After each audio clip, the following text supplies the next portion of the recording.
Hello, welcome to another Flintstory podcast. With us today we have Kim Xiao Wei, aka Shevvy Chin. Hi, Shevvy. Hey, Shevvy, hi, hi. hi. Hi, Shevvy. So, Shevvy Chin is a full-time fitness and nutrition coach. She's a CrossFit certified coach. She's a prenatal postpartum certified specialist. She is a yoga YTT coach and she's a precision nutrition Coach. coach. Oh Okay, my what god, is, so many certifications. Wait a minute. Did we miss out on anything?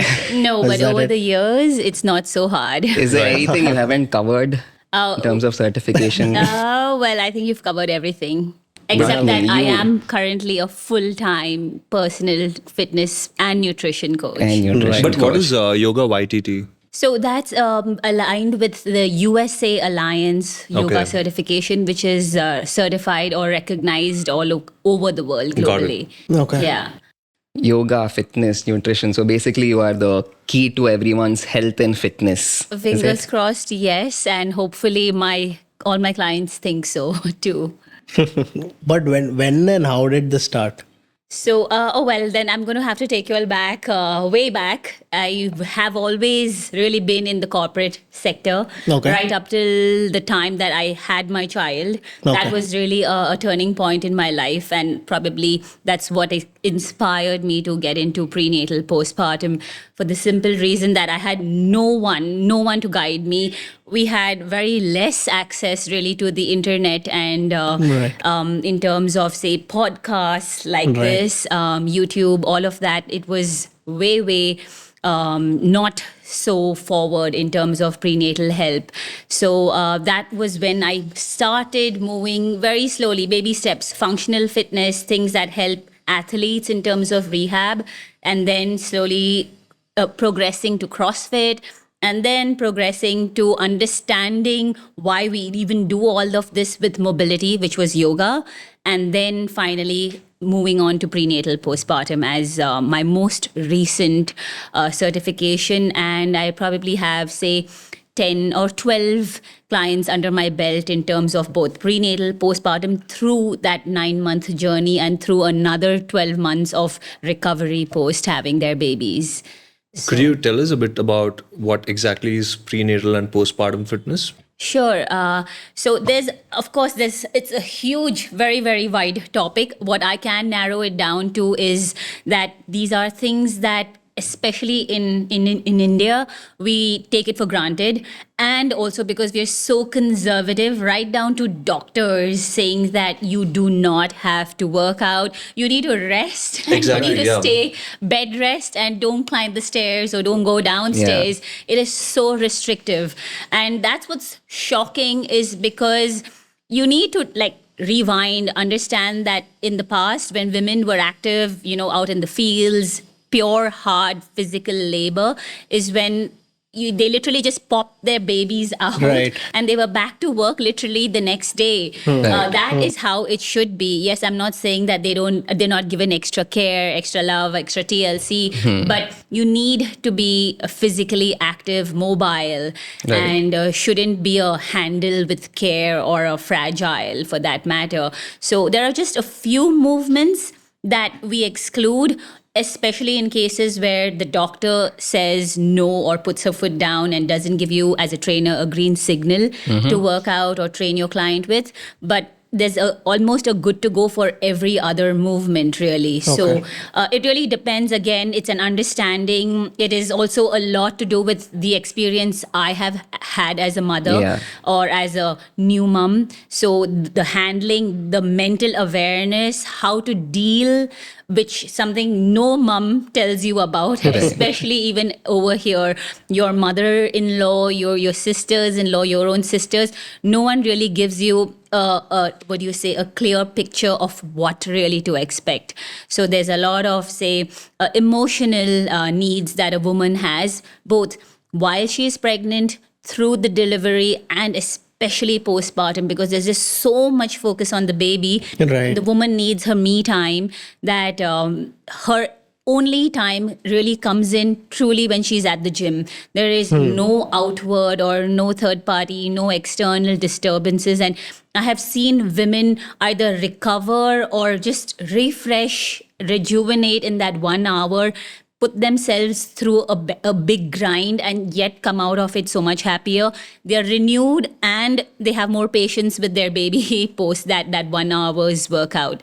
So I would say that it is a huge therapy in a way, which we should be educating our friends about in terms of getting in a little bit of fitness and not ignoring it for your new mom journeys. Right. So your postpartum and prenatal certification happened after you gave birth. Yes, Right. yes. So while you were pregnant, how were you aware of, these things were you not told not to work out like every other mother or friends or family? Because at that point there was not as much awareness, I feel. Right. But the thing is, I personally, though I wasn't a professional trainer at that point, have always been into fitness since 2005. Right. So I really wouldn't regard anyone's opinion at that point.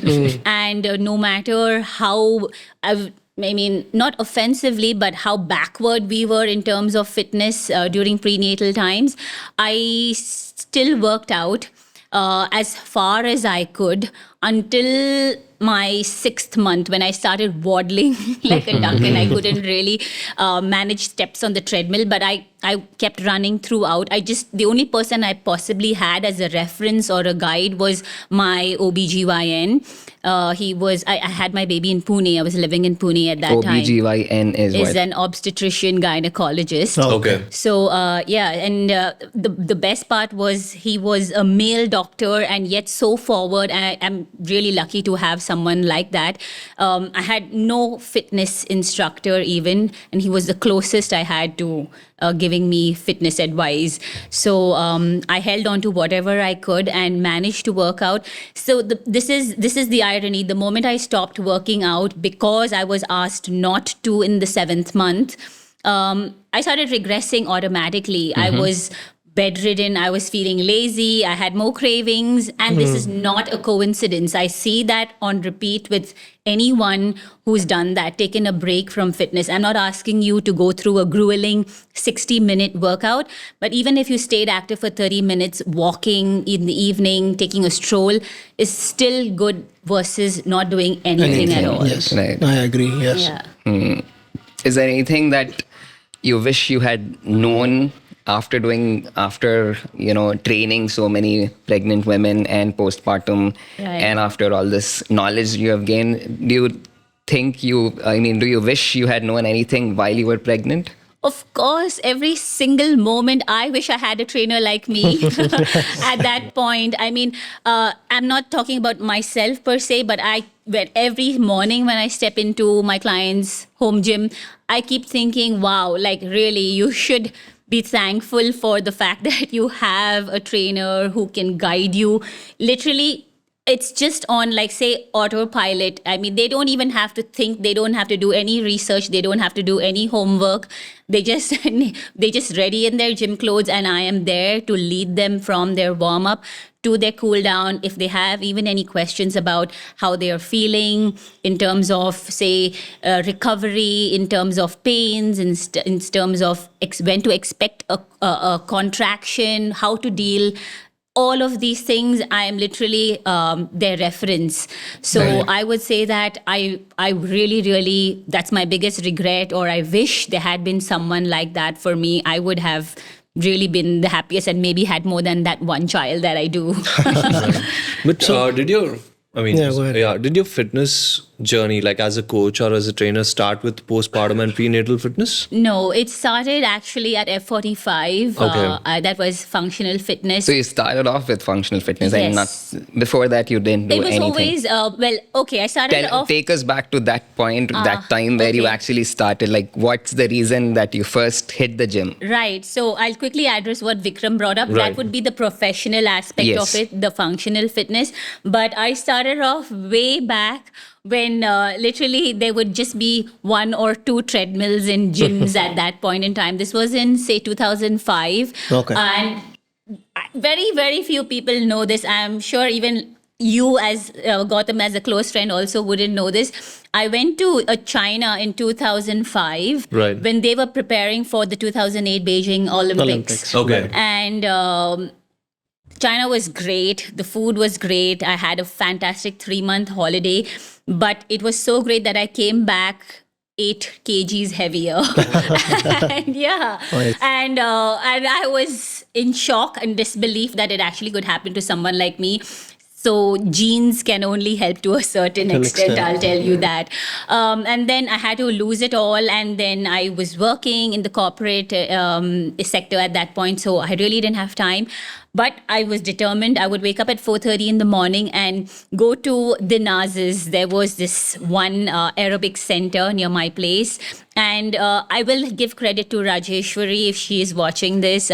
She was very inspirational as, this young mother who would work out through whatever she could during even her prenatal journeys twice around. And I started off with the Nazis. We used to shoot a lot of videos for NTV. There was this early morning show called Arogya Shri and everything. So yeah, we used to do all of that in the Nazis. I think we're talking studio. about My personal fitness. This was in in which year? 2005, Right. 2006. 5 and 6. Yes. And then, slowly I started progressing so much that I wanted weights and strength training. And that was basically gradual progression was going to a gym. And then slowly at that point, very slowly, we had access to apps, fitness apps. And I would take inspiration from that, but I started doing things on my own because even that didn't seem sufficient for me. And then I took a lot of personal training even, but I didn't find that up to the mark either. I found that very repetitive, and literally everyone was probably guiding you from the same page. What kind of workouts did you start off with when you say So personal training? I'm sure everyone in this room would have done this if you all did PT in a gym. They would ask you to start off 15 minutes on the treadmill. Then they'll say, okay, come on over here, move on. And today is a back and biceps day. Oh, Today yeah. is a triceps and whatever, Yeah, buddy. It's just a typical, personal Hypertrophy, training. yeah. Yes. Very Hypertrophy, robotic. Yes. Right. And hypertrophy. Yeah. And there literally was no customization. Where did the personal training come in? I don't know. Okay. So, but even then, I was always consumed by my corporate work. I was always in the learning and department in my various offices that I worked with companies, and eventually. I had this tiny little break. I lived in the US for a while, and I used to attend body shop classes, which were functional fitness in a way. Okay. And I didn't think that there would be something as close to that when I came back to Hyderabad of all places.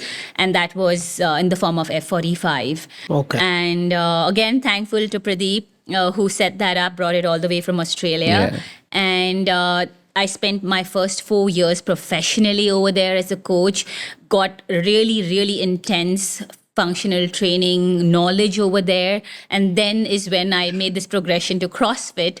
And then it went over to yoga, then it went over to nutrition, and finally prenatal postpartum. But it doesn't end here because there's a whole lot more in terms of, we'll talk about possibly, hopefully later, bar and functional range conditioning. Right. So what kind of workouts are you currently into? Like, what do you, like when you go to your workout place, what do you feel like doing? Like, if there is no coach, let's say Right. you have 1 full hour, Right. how does your fitness workout look like or sound like? So you would know I'm lying if I told you that I only do strength because even though I come across as this CrossFit person and everyone knows about my deloads, this is something that I have actually learned or been or aspired to do just by interacting with my clients. So it's a two-way street. They motivate me right back. And I have learned so much in terms of there is no one good fitness, doctrine. You can't just say CrossFit is good. You can't just say functional is good or hypertrophy is the way. You need to literally lift off best practices. That's the only way, which is why, again, whenever I think about it, every single morning when I walk into a client's home gym, I think about not just the prenatal aspect, about how lucky they are to have a trainer who can guide them, but also just in terms of personal training, that if it wasn't me, maybe another coach who had dabbled or has that certification, to give them the very best in terms of, say, yoga in their mobility, in their warm-up, in their cool-down stretches, give them CrossFit in terms of their strength, give them functional, lot of core backup, core strength, innate strength when they're preparing for their prenatal journey. So it's a little bit of everything that I feel that no program can tweak for you until and unless you have this really, really special thing on offer. So that's something that I'd say I need to work on, keep inspiring. And when I see all of that, I try to make sure I program it for myself, know exactly how it needs to feel, and then get my clients. So I am my own guinea pig. I try it out on myself, and then I carry it out in my daily programs with them. Right. So coming from a Chinese household, I'm sure you have, had lots of Indian food when you were a kid. Right. Like, let's go back to school days. Like, how was your first experience when you ate rice and all from a Telugu friend of yours? Well, actually, I am from from St. Anne's, and this is this very strict convent all-girls school, and really, what was good about it is that we were not encouraged in terms of regionalism, so everyone had to speak English. So actually, in school, it's only until I became an adult and started working in Jubilee Hills, really, or as a fitness instructor, I wasn't exposed to Telugu or Gujarati or what do you say, Tamil or anything in terms of that, because everyone had to speak English, one language. It wasn't encouraged that just because she's your friend or your best friend, you speak in Telugu with her. My best friend is Tamilian, but despite her bringing lots of white rice and like a mountain of rice and lots of rasam on the side, the only thing we ever wanted to do was exchange. I would give her my egg fried rice and she would give me her rasam, or I would give her noodles and she would give me her idlis. So it didn't matter because, as kids, nothing matters. Macros, I mean, those are the golden years when nothing affects you. You're skinny as a stick. Exactly. You have all the energy in the world and you can eat all the shit also. And it never shows up. So, yeah, it was good. It didn't matter despite whether I was from a Chinese background or not. But I still remember my mom's words. They were typically old-fashioned, and we were brought up on, if you eat too much pickle, you will become Telugu. So, Nice. So that was how we were discouraged, but we loved it. It didn't stop us at any point anyway. So the other day, I was telling my brother that your family owns Alex's Kitchen. Yes. Yeah. So I wanted to understand from you, like, how did your family migrate from China to India? Like, how did that happen, the whole journey? Right. So, I mean, that will take a time, but I would just tell you very, very briefly, succinctly, that there was the Indochina War that went on for a couple of years. And this is approximately in the 1940s. Right. My dad was a really, really just a small child. He must have been 2 or 3 years old. He had lots of siblings. And versus the Chinese refugee camp, India was still a good place because there was so much of British colonialism at that point. So it was just the right or the logical choice to move over the border and stay in India. And for some reason, over Bangladesh, Calcutta, that was an easy place for them to settle. It wasn't 1, 2, it was an entire community, and that's where your Hakka noodles comes from. Our community is called Okay. Hakka. Hakka. Yeah, Oh. yeah, from this province called Meishan in China. Right. So we literally speak this dialect. It Dialect. has no script. It's called Hakka. Hakka. Right. And everyone settled in Calcutta and Right. took up the leather tannery as a business. It's Okay. been going on for as long as or even before I was even born. So that was what established a lot of families in Calcutta, 5,000 plus. Right. But over time, families have migrated to other cities, Bombay, Delhi, Hyderabad. And Hyderabad for us was, of course, it's life-changing. It's only because my uncles were studying in HPS. It was Okay. one of the prominent boarding schools in South India at that point. And it was, for some reason, again, closer. Someone referred it to our family. And all the three boys were thrown to HPS. Then to avoid that constant migration for holidays between Hyderabad, Calcutta, we just figured the easiest, my grandparents figured the easiest way to do this was just live where the kids were. Right. And my grandmother, my maternal grandmom opened Hoi King in Himayatnagar. And then my dad managed that for them. And then eventually it was Alex's Kitchen, which was a natural choice or a natural progression.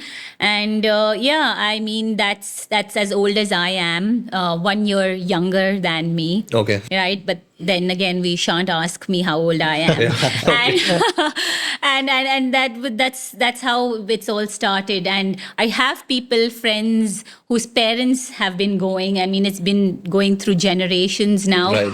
and they ask how come I didn't move into that because that is the family business. Right. But then again, really, even I am surprised as to I love fitness. I love my food. I love my food so much that I have no choice but to do fitness on most days.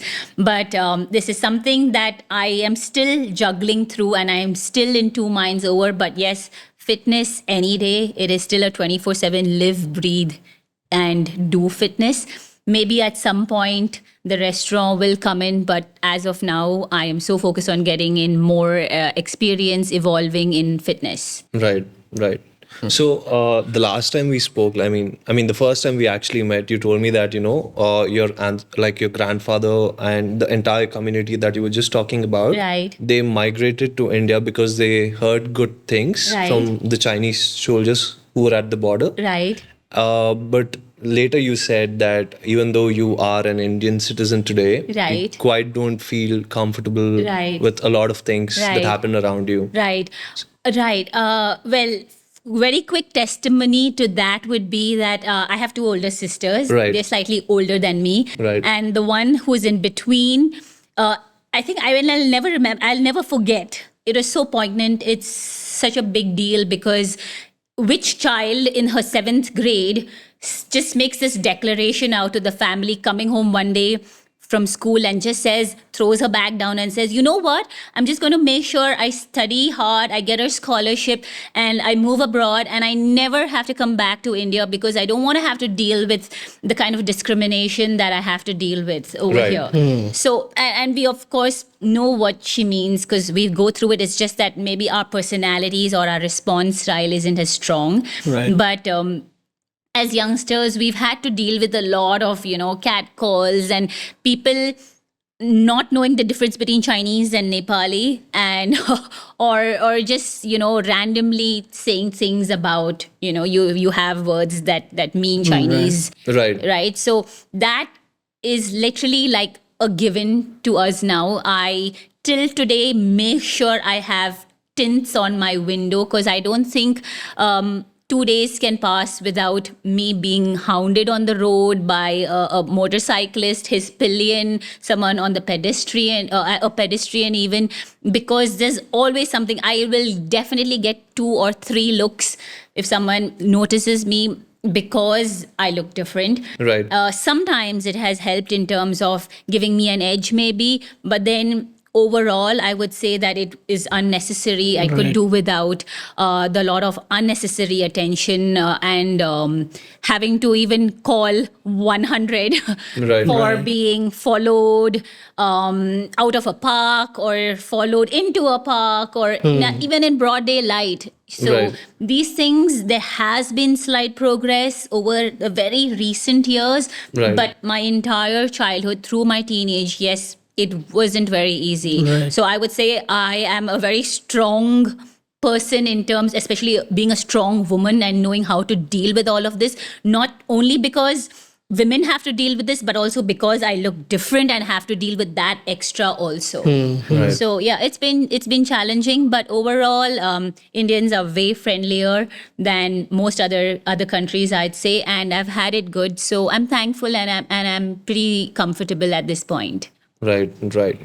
But though, that period of time, when we are young and such incidents happen is when it'll also affect us The most. the most, and it'll change our personality entirely. Absolutely. So it's very fucked up that it happened at that time, but hopefully, as you said, it's a little better now, but it is Right. still there. Even I do see it, I've experienced it. Not Okay, me, right. not me, but I've seen it happening. So yeah. Oh, I would just say that that's a really nice thought. It's that just shows you've introspected about it, because yes, it hits you hardest, which is why my sister has never come back. Right. So Right. just to Exactly. address That's that, my she has point. moved Exactly. abroad and she has just never come back. She probably visits, but that is it. There's never been another thought. She knows she will just never be able to adjust. She won't give this place another chance. Right. So And you're there's right. nothing wrong. I totally agree with that. Yeah. Thank you. So coming back to, so you've seen how a Chinese, what do you call, a meal looks like, a typical Chinese meal. Right. Okay, you've been eating that since you were a child, and you know how a Indian meal looks like. Yes. So from a nutrition standpoint, do you think like one of these is more nutritious the other, or more shittier than the other? In fact, I would say that the Indian race and the Chinese race are very, very similar, not just in food, in terms of culture, in sort of tradition, religion, Interesting. Right. marriage, all of that. So even food-wise, we are so heavily carb dependent. I feel that we as adults, now young adults, should feel that moral responsibility to our future generations that yes, respect your culture, enjoy the food that your grandmother's, secrets and, the yummy stuff, but don't go overboard with that, and don't mislead children with say treating them with goodies which really aren't goodies. So I feel that it's up to us at this point to start introducing or reintroducing the macros that count, and not just, and I'm not saying it's bad, but not that giant mountain of macro which would be either the noodles or the rice. Right. So I would just say that it's as simple as that. Rearrange the macros on the plate and you can still enjoy good old home food. Yeah. And another thing what I observed, because I started working out very recently, Okay. and I've become a bit conscious about what I'm putting in my body. Right. So we as Indians have so many festivals, and Right. for each festival you get a sweet box from someone. Right. And cutting down sugars was a bit hard, Right. because I like sweets, I like chocolates. But I wanted to drill down a bit more on what culturally you said, there is a bit similarity between. Yes. Can you, Oh, as in. Yeah, I mean, I could give you something as it comes to my mind right away. The Moon Festival. We make these amazing butter pastries which are filled with nothing but kidney beans. That's rajma, Right. Okay. right? But that's cooked heavily 10 times over in pure sugar syrup. Oh. And it's filled with that, and it's the most delicious thing ever. Okay. And I could completely connect it with Diwali, Right. Because that's also another time when people just go overboard with gifting sweets. Right. And I have to say this, long ago, someone once told me that, when I get sweets, someone who was very, very psychotic about his sugar intake said that the moment, and this is what he advised me, he said the moment someone gifts you Indian sweets or, a sweet box, don't leave it at home. If you leave it at home, you will eat it. Give it away. Just either give it away or throw it away. It doesn't matter how expensive it is. It doesn't matter if it's an almond house. Yeah. Just give it away. In fact, at that point, I was like, is he crazy? I mean, Right. I'm just going to be enjoying that stuff. I Right. don't do it often, so I might do it just that once in a year. Exactly. But then again, I have evolved and I am very proud. It may seem silly to a lot of people, but in my mind, my nutritional mind, I think I've evolved so much that at this point, I think that that's a brainwave. That is the best suggestion ever. And I'm like, why would I tell myself, it's okay, it's just one sweet or it's just one festival in a year, because it's just doing its terrible damage anyways, Right. and it's killing all that hard work, that Yes. sweat at the gym. Right. So yes, if someone gives it to me, sorry, but I am either giving it away, and now I have evolved that much that when I give it to, say, a household staff, I feel bad that he's going to be eating it. Got it. That at this point I'm thinking, oh no, What others? I mean, he thinks I'm being nice, but I'm actually not doing the right thing.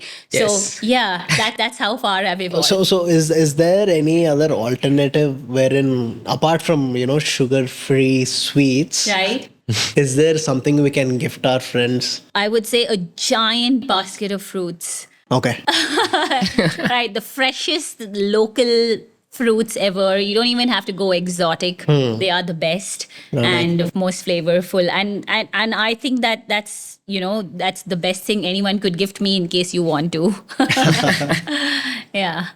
So Shevvy, you started out with F45, right? Like your professional fitness journey. Right. And now you're training a lot of high net worth individuals in Hyderabad. Right. So what does that transition look like for you personally? Well, first of all, F45 was already a very premium place Right. to work out. It was the first of its kind, the only of its kind, really. Right. So it was a natural transition because we had such a giant client base at that point. I must have interacted with thousands of people, and I don't even know how many people have my number from those days. Right.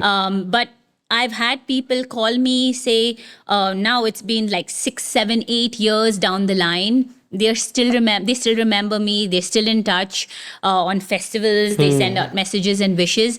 And yes, when someone gets married, they invite us for their weddings. When their wives are successful with conception, I am asked to come on board as a prenatal instructor. Right. Things like that. So I would say that ask the question once again. Like, how is the transition like for you? So when it comes to my H&I clients on my Right. personal in my personal coaching journey, I would say that versus what I thought, I used to be very, very hesitant to make that move from, say, being so comfortable.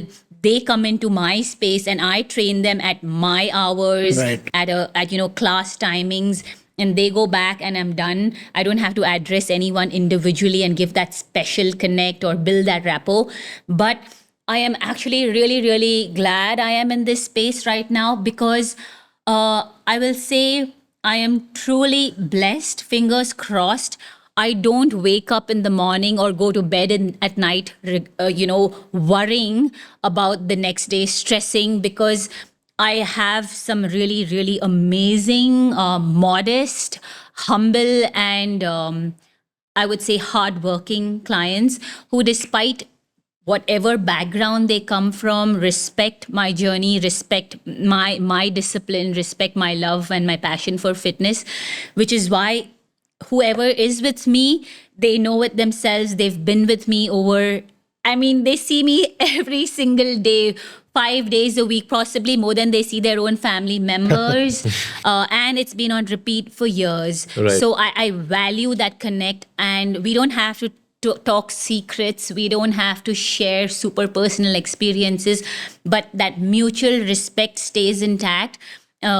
They are people that I would never want to play around with, and they understand my schedule too. They know I'm a single mother, so they do not ever overstep, my time, and my time is my everything in terms Right. of coaching. So I'd say I'm very happy with the kind of clients that I have. I'm so glad I have them even. Right.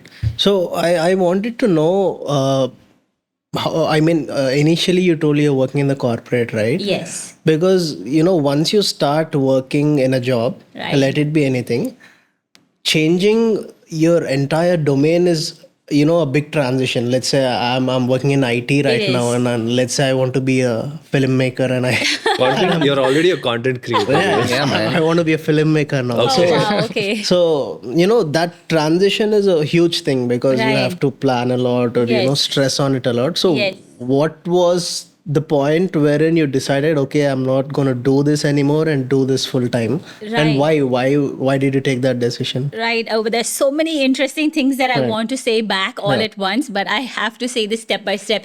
The thing is, it's a fantastic thing that I want a lot of viewers, especially young women. I always regret that I started so late. I started being a professional fitness instructor at age 32 after I had my child. Okay. So if I could, I wish I had, first of all, education. Nowadays, children have sports management in their 11th and 12th grade, for Yeah. Christ's Yes. sake. So, I mean, we didn't have that. We just had economics or Exact. science. Physics. Right.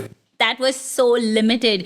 So, and then I went ahead and studied literature of all things and mass communications, and slogged in the corporate industry for 13 years Okay. before I even did this.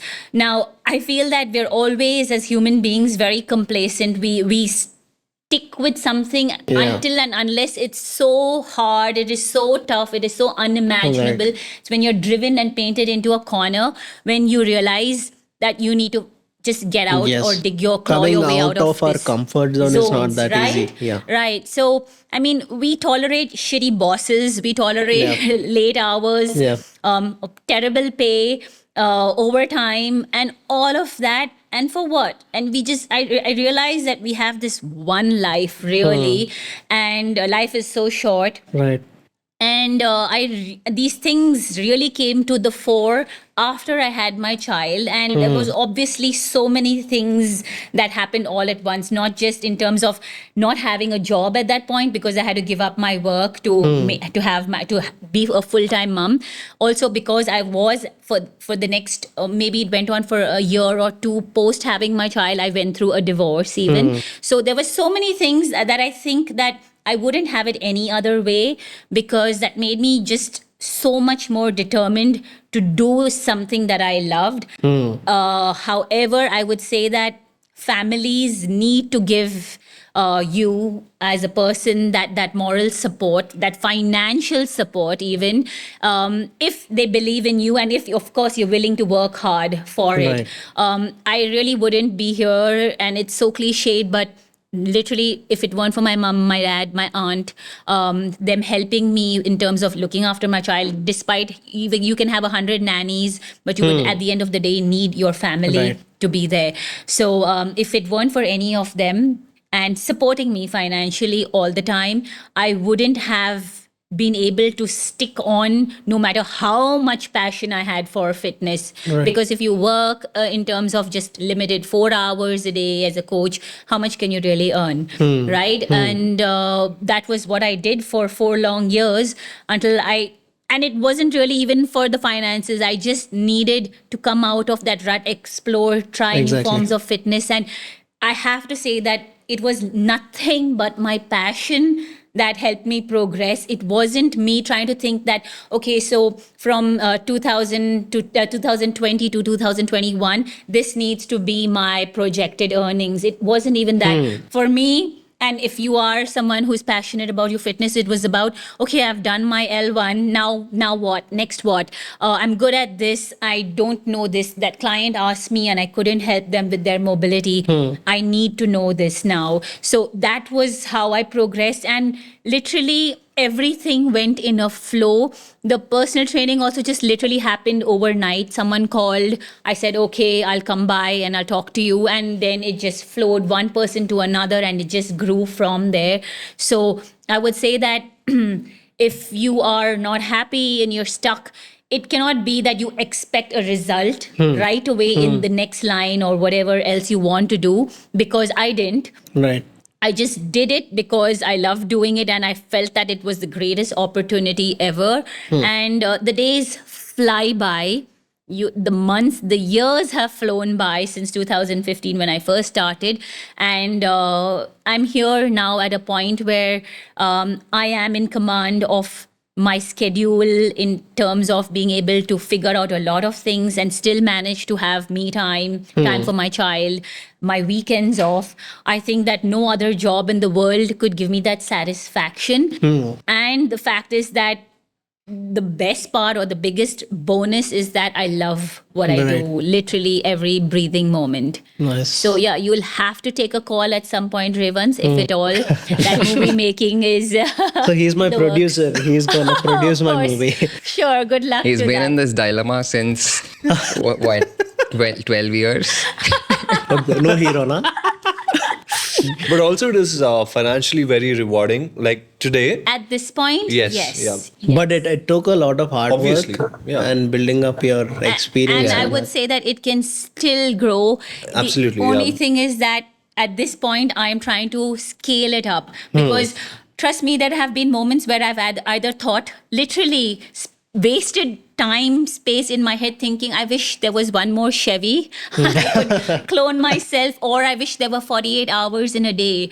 When I would hear or see someone just doing nothing, it would be like, give me your time. I wish I could. I would take on more work. And trust me, I've done that and I've felt myself burning out. So I have again had to regress, take a call and make sure I give whoever I have my quality time, because being a fitness instructor is, trust me, not just standing there and doling out a program. You have to be creative. You have to think on the spot, especially with prenatal, postpartum. Every day is a new adventure because the client may come up and say, I can't do this anymore. I can't do that anymore. And you just have to change things around to make it interesting, to get their energy levels up and still continue moving successfully. but how do you manage with taking some time off, Chevy? Let's say you want to go on a vacation, Right. or let's say you just want to take a break for Right. an X amount of time. Right. Like, how do you deal with that? Well, honestly, over the past few 2-3 years, it's been very tough. You know, you don't get everything.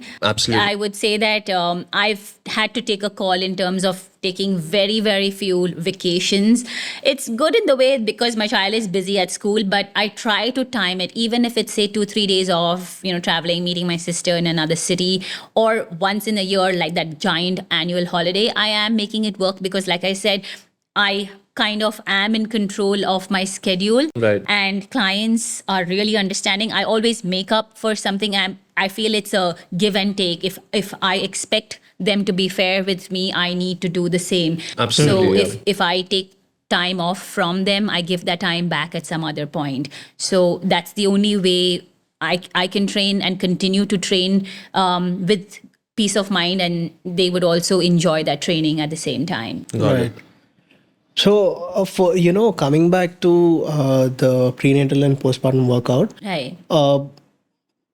will it affect the child in a good way, or does it have any impact, or won't there be any difference if we take two women, for example, who does work out and doesn't? Right. So would there be any difference? You're where talking they- about the child's health, during right? The during child- pregnancy or During. pregnancy? Right. Cool. Right. I understood.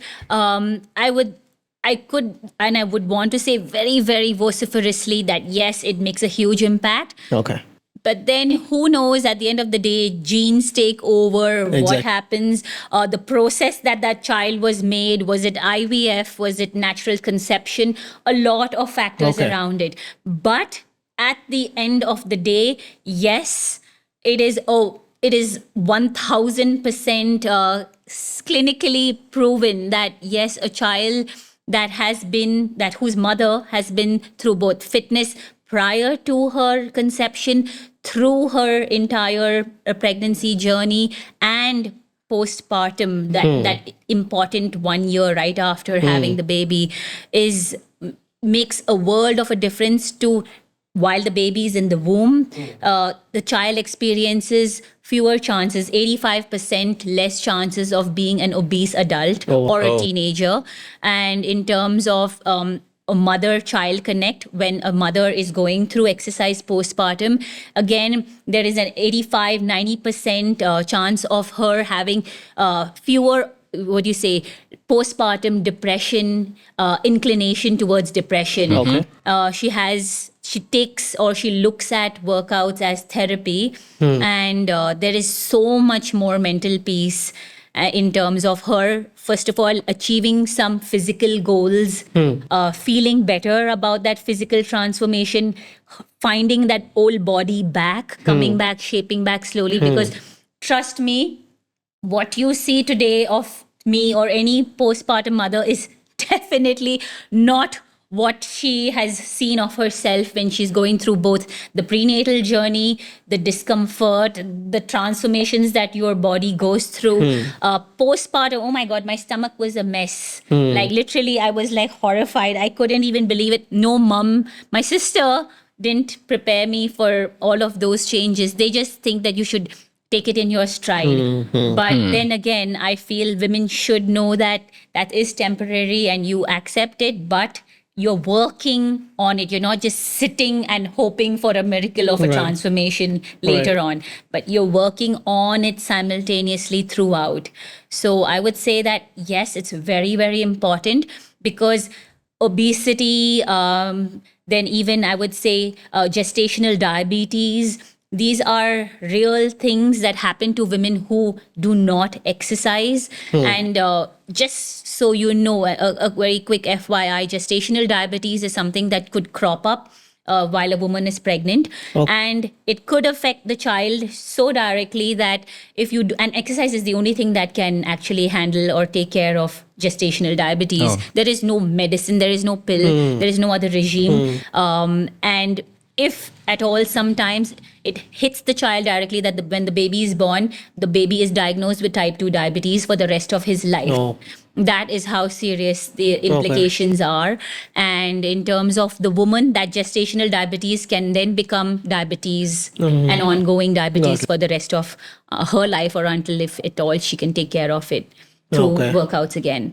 So these things are things that we haven't made up as fitness trainers, but are just real medical issues that we need to work on. And again, once again, there is no magic pill for it except exercise. Okay. I have one question. So, like you said in the beginning, like very few people know about prenatal and postpartum fitness. Right. And given that there is such little knowledge around it, what do you think, like, women from middle class backgrounds or lower middle class backgrounds should be doing? Like, Right.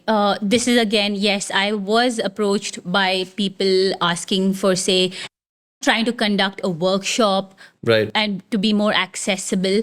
The thing is, I would say, like you said, for the middle class, I would say just continue to be as active as possible. Golden rule, I would say, is do not just literally throw this thought out of the window about eating for two. Okay, that shouldn't happen. We are in a day and age where we don't have to hunt for food. We aren't just trying to sit and figure out what our next meal is. Everything is right out there. Just try to, I would say, for women who have less access to exercise, work on your nutrition, cut out the processed food, walk up the stairs, and you don't need a fancy gym to be fit. I work out in my own living room, for God's sake. Right. Right. So I don't have a treadmill even. Trust me, I just do everything on a 6x3 yoga mat. And that's all really you need. I have access to a lot of gyms in this city. My clients are very, very kind and they give me access to all their fancy equipment. But at the end of the day, I just work out in my own living room. So Right. you really don't need much to get started and be fit. Got Right. it.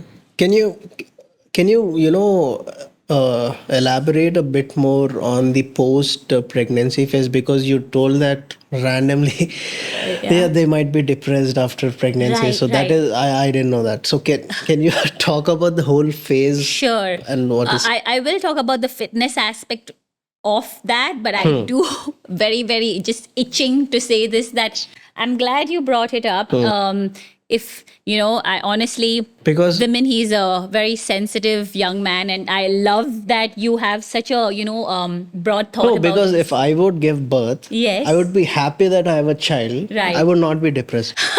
So I'm just That is just so amazing, and that's the most simple way of looking at it. Right. And that's how literally I think all Most men of in the this world. world Exactly. look at it, Right. right? So since you're the one who's experiencing, you Yes. should be letting us. yes, I would say that, and I've heard everyone, including my clients, my family, my cousins, my sisters, whoever's been through, every woman who's been through pregnancy, say this, that if only my husband knew what I'm going through.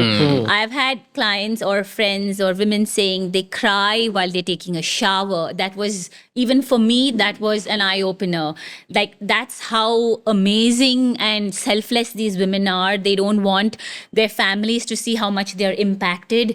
In their quiet time, they're crying. Imagine how depressed or how difficult it must be. And these are people who have access to Right. nannies, to everything. Got And it. yet, it is such a huge, overwhelming situation or phase in their lives, because it is literally like no other when you are so responsible, you are held responsible solely for that one individual.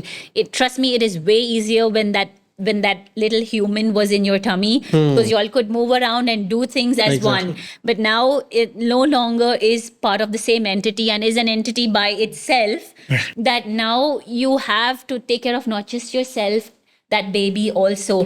I was a wild child, and I have not been as reformed as I am in terms of my discipline, my lifestyle, my career, as much as I am now after having. And so I'm super thankful to my child, Miran, because I wouldn't be so good and so disciplined, really.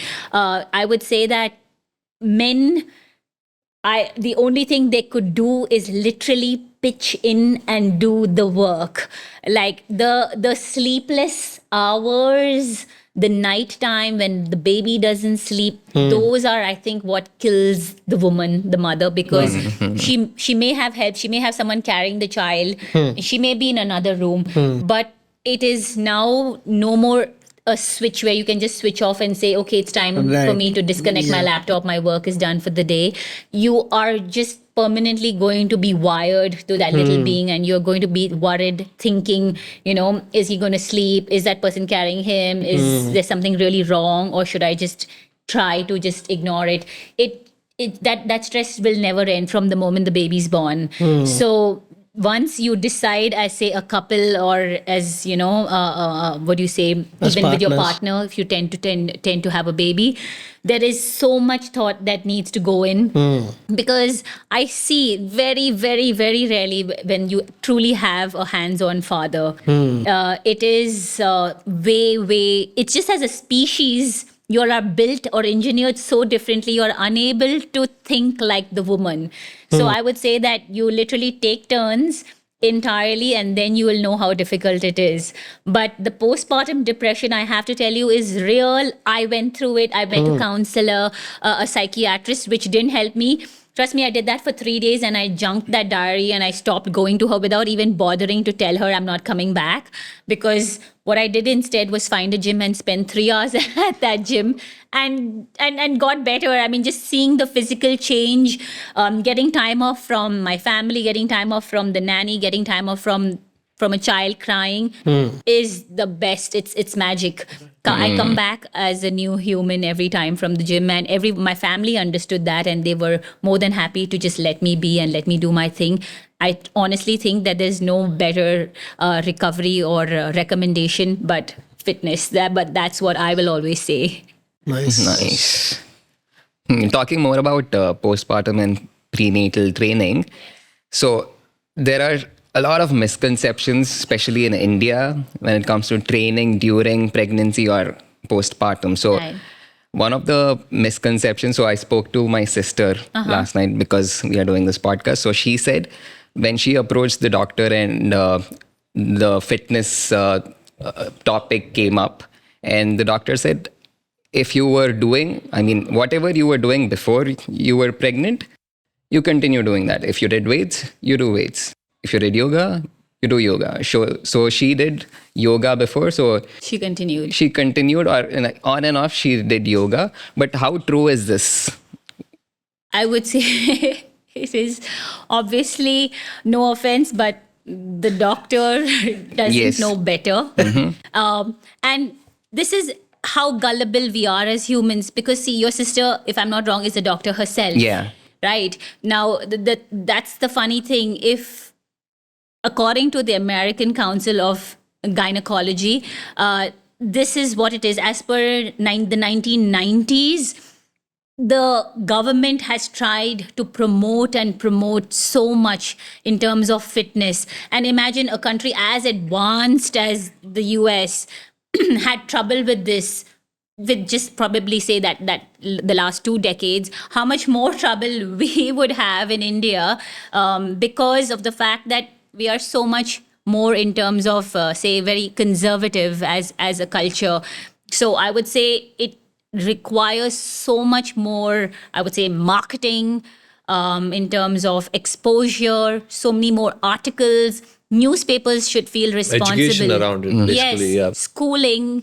We don't need that one sex education class in the 10th grade or 12th grade to prepare us for the future. That is just too little, too lame, too late. Yes. Right. Especially in this day and age, there needs to be so much more talk about it, in terms of the fitness aspect, as well as when we talk about the biological aspect in your biology class, there needs to be so much more content around it. So it really starts from, I would say, again, what Vikram mentioned, educating us right from the time that we are young people.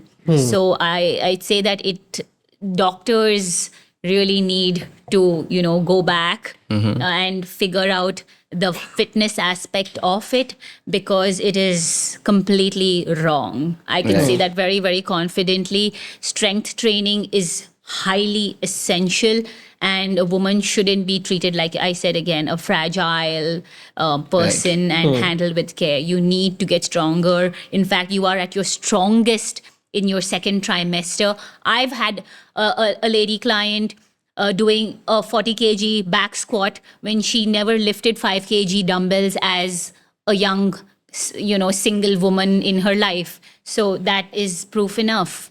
Yeah. I just lifted 30 recently. Oops. But it's time for you to train with me, Revan. Seriously, squat.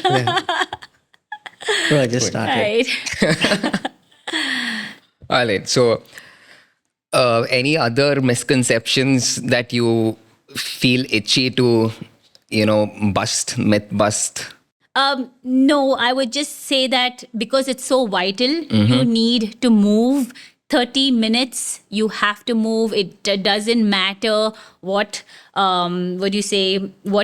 aspect or background you come from, what your job is. If you prioritize it, you will make it happen.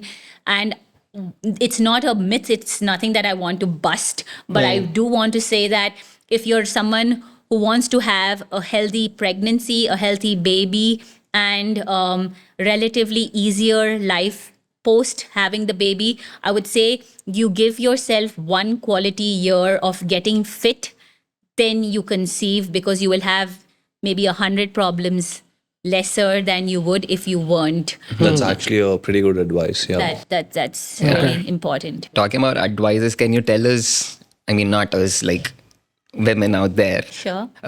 What are few do's and don'ts while they are, if they are even thinking to, do some fitness while they are pregnant?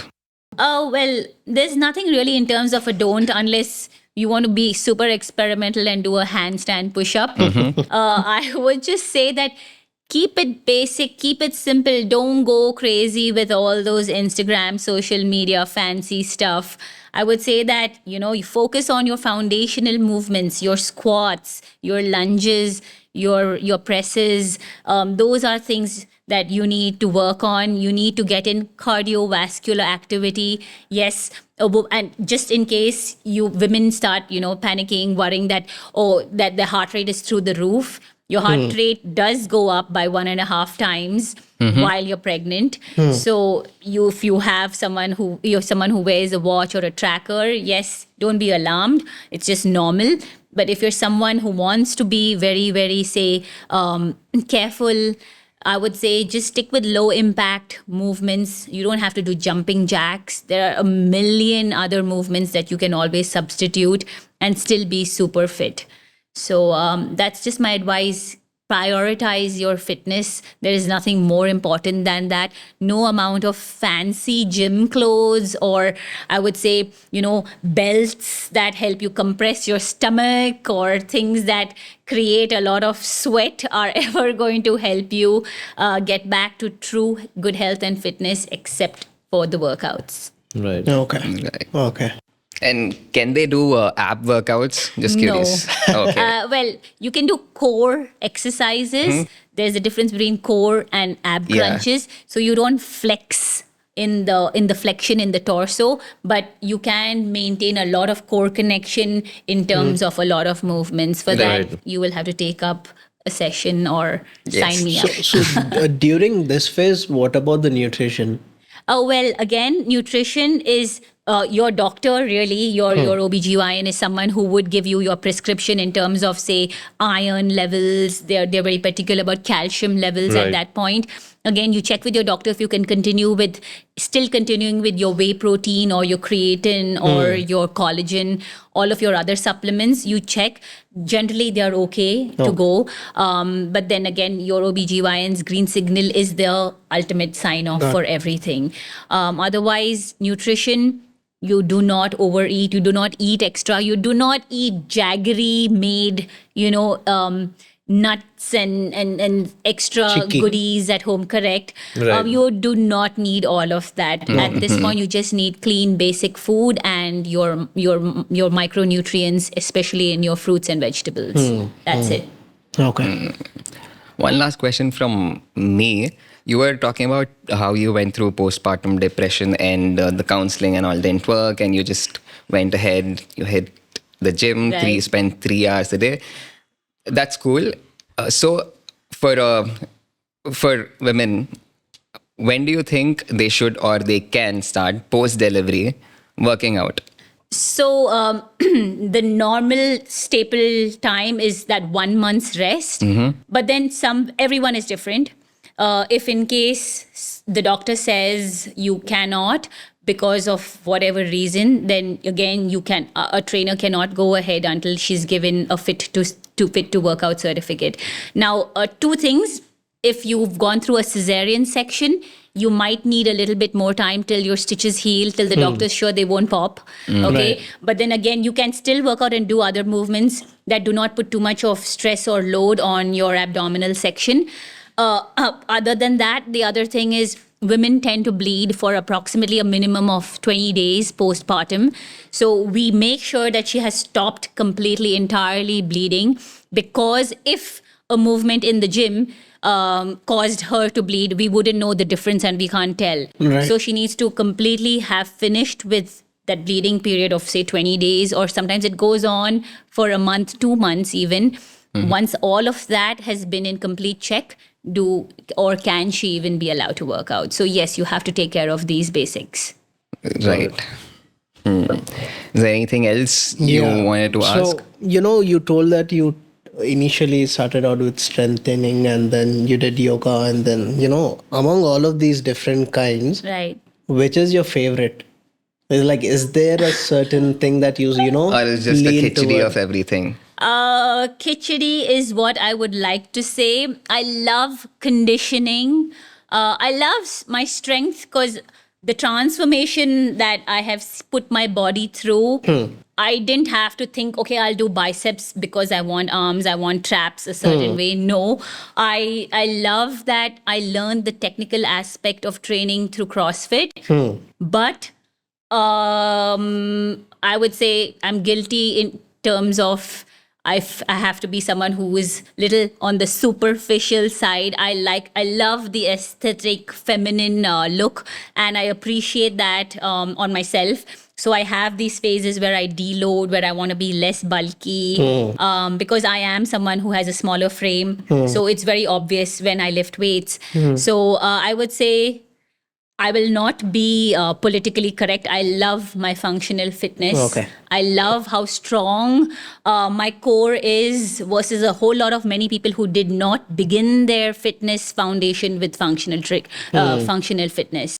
So yes, I will have to be partial with Okay. functional stuff. And also, having so much experience in these different forms of working out, did you see anything similar in all of them? Like they kind of overlap, Well, there would be very little in terms of, yes, core activation. That is the basis for everything. Core in prenatal, core recovery in postpartum, because you lose, your abdomen literally separates for women in their pregnancy. So lots of having a strong core to be able to move your extremities, your arms and your legs, because that holds everything in together. Right. But I would say that again, functional fitness literally teaches you how to employ and deploy that core to make you so agile and so strong, and improve your body mechanics. The way you move looks graceful, looks nice, and you feel good working flawlessly. Versus a lot of other programs, yes, they tell you engage your core, but actually how you need to do it, it doesn't prescribe yes, that.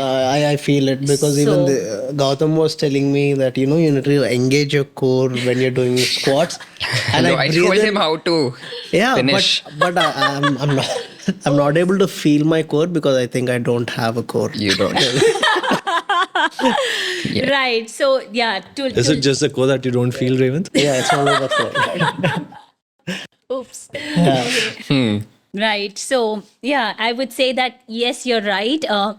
People or coaches could just tell you, it'll sound very cool, sound very, that they know like what they're doing or teaching you, engage your core. But there are specific exercises that you even need to do to feel it. What you're talking Yes. about, I don't Exactly. think I have a core is what you said. Right. But to actually start feeling it is what you need to do first. Once you know, oh wow, it's that part. Okay, now I need to tuck in that way, and I need to inhale. And when I exhale is when I feel the release. Oh wow, that actual, that enlightenment that you go through is, yes, learning, and I feel that's very important. Got it. Inkemana, anything?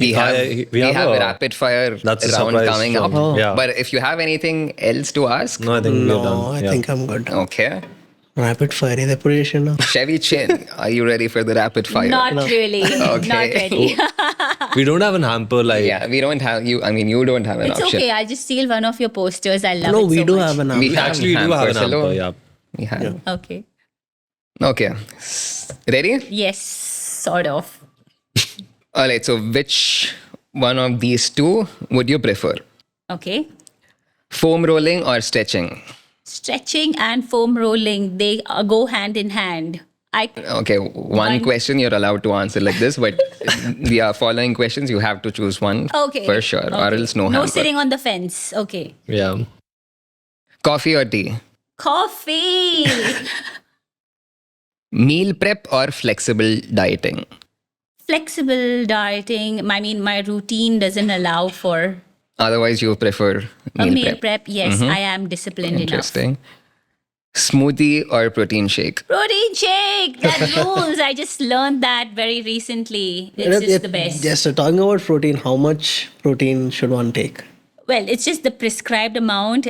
You shouldn't overdo it because it's a supplement. Right. It is just like the word says, it's supplementation to your already existing diet. So if you have to improve the protein, do it through your fish, your eggs, your chicken. Right. But that very basic, your scoop of whether it's your 40 milligram scoop or your 60 milligram scoop, really, it shouldn't vary more than that for a per day intake. Got it. Yeah, restrict yourself. I can't. Rest days or active recovery? I have to say that active recovery is my rest day. Yeah. So first of all, Yeah, what is, I knew this question If would you come. know What is me, it? For the rapid So, fire round to rest get- days, you rest on Sundays. obvious? Yeah, so active recovery is where you just go for a run or a walk, cycling, or just do minimal weights. Just move your ass, even on the rest day. You can't just sit idle at home. And of course, no wonder she has active recovery and no rest days. Okay. Biryani or noodles? biryani. Come on, I'm a true Hyderabadi by now. Yeah. It's Hyderabadi, so Oh, okay. maybe not so true. Right. Hyderabadi. Okay. Outdoor workouts versus indoor workouts. Indoor, I'm sorry, but yeah, fitness is a little bit, when it's a hot city like Hyderabad, I'm indoors. Okay. All right, next set of questions. Your favorite things. Favorite piece of equipment in the gym? I can just say anything. Yeah. I'd say dumbbells, very, very flexible. Favorite book? Favorite book? Damn, that's a tough one, but it is also called Tough. Oh, wow. Yes, I will recommend Damn, you that can one. drop that mic. Favorite movie? Oh, well, I'm just a sucker for the Avengers. Okay. So, yeah. Okay. Iron Man all the way. Robert Downey Jr. Next. Pull-ups or push-ups? I'd say that's tough. Okay, pull-ups, because it took me forever to learn them. So now I pride myself that I am good at them. Makes sense. Last one. Cleans or snatches? Cleans, because I feel I've gotten way better. I spent more time there. I love that. Yeah. All right, one last thing we'll end with is with you saying 5 words in Telugu. Okati, rendu, No, moonu, not the numbers. No, She did it, boy. No, not the numbers. Not the numbers. Okay, I'll say what I hear every single Yes. day from people around me. It has become like sound or Okay. ambience. Cheptawa, Do you know what that means, though? say, Okay. sare, Okay. jepta, Okay. That's pampistana, okay. Okay. and the fifth one would be da. There's nothing. What's that? Da is come. Not bad. You know, actually, like, you're going to get a hamper because you're a guest. Okay. But Gautam is getting 10 hampers for putting in the effort Yeah, and, creating this rapid fire round. Yes. Wow, well, I had fun. Right? All right, we had fun too. Thank you so much again you. for Thank you, joining Shevvy. us. Yes, Thank you, thanks Shevvy. for Right, with this, contact, we'll guys. conclude. Yeah. Thank you.